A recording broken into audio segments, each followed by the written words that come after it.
Assalamualaikum warahmatullahi wabarakatuh. Perkenalkan, nama saya Muhammad Aswar, NIM D021937 dari kelas Informatika C.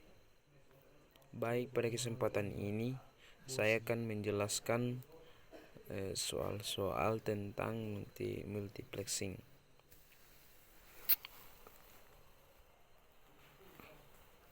Nomor 1. Mengapa multiplexing sangat hemat biaya?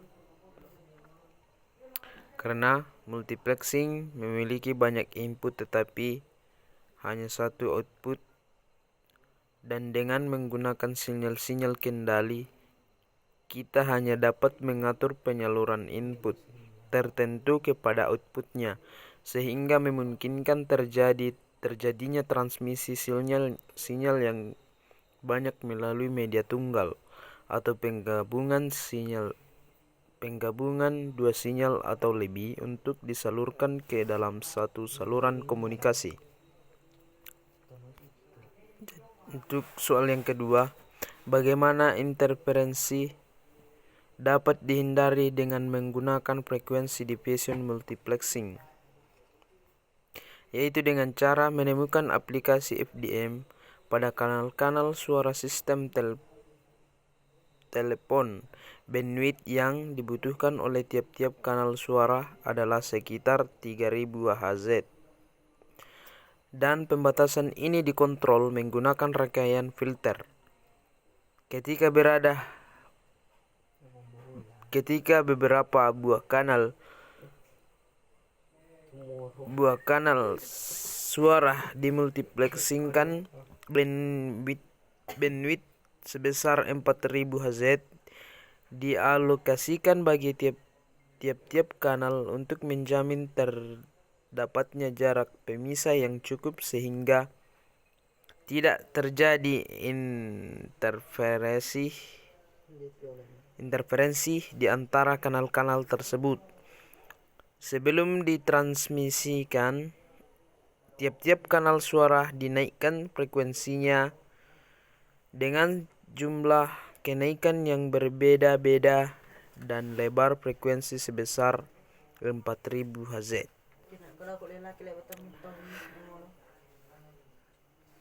Untuk soal yang ketiga, mengapa statistical time division multiplier lebih efisien dibandingkan dengan synchronous time division multiplexer? Jawabannya, efisiensi penggunaan saluran secara lebih baik dibandingkan FDM dan TDM memberikan kanal hanya pada terminal yang membutuhkan dan memanfaatkan sifat lalu lintas yang mengikuti karakteristik statistik. STDM dapat mengidentifikasi terminal mana yang menganggur atau terminal mana yang membutuhkan transmisi dan mengalokasikan waktu pada jalur yang dibutuhkannya.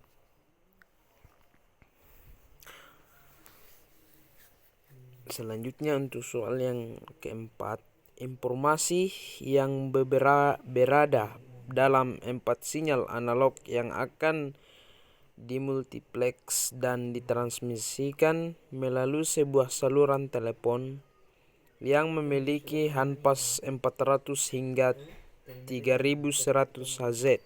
Setiap sinyal baseband analog ditransmisikan ke 500 Hz.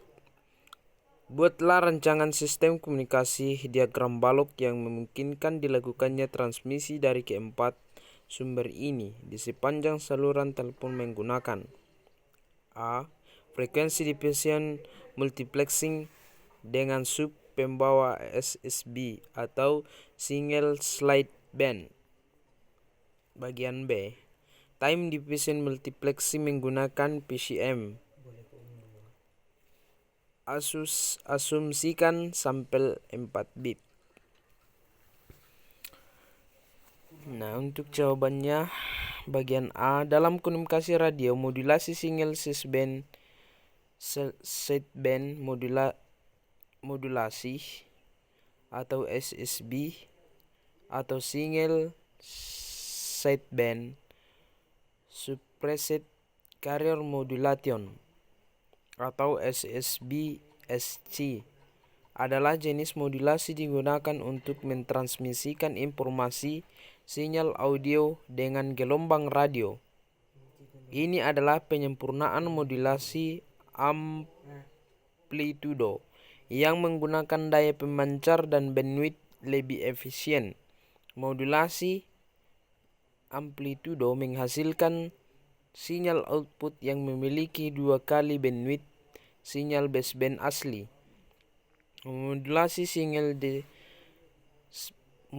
single sideband menghindari pengadaan bandwidth ini dan daya terbuang pada carrier dengan biaya peningkatan kompleksitas perangkat dan tuning yang lebih sulit pada receiver.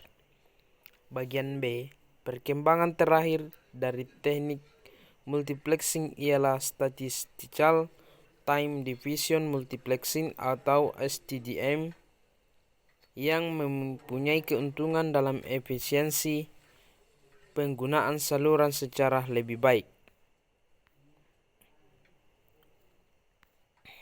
Untuk soal yang kelima, sebuah perusahaan memiliki 2 lokasi, sebuah kantor pusat dan pabrik yang terpisah sejauh 25 km. Pabrik tersebut memiliki 4 terminal 3000 bps yang dapat berkomunikasi dengan fasilitas komputer pusat melalui jalur kelas suara yang satu jalur saja diperlukan. Suara yang disewanya perusahaan mempertimbangkan pemasangan peralatan TDM agar hanya satu jalur saja yang diperlukan. Jadi, pertanyaannya apa faktor-faktor biaya yang perlu dipertimbangkan dalam keputusan ini? Jawabannya adalah faktor yang perlu dipertimbangkan dalam keputusan ini adalah faktor yang pertama itu biaya pengangkutan dan yang kedua biaya tenaga kerja. Titik tolak analisis Weber terletak pada faktor biaya pengangkutan, kemudian diperhatikan pula biaya tenaga kerja. Apabila suatu industri menganggap biaya pengangkutan menjadi faktor utama dalam menetapkan lokasi perusahaan, maka perusahaan akan didirikan pada suatu titik pada garis lurus yang menghubungkan tempat bahan mentah atau TBM dan daerah konsumen atau DK. Ya mungkin itu saja yang dapat saya jelaskan. Kurang lebihnya mohon dimaafkan dan saya akhiri. Wassalamualaikum warahmatullahi wabarakatuh.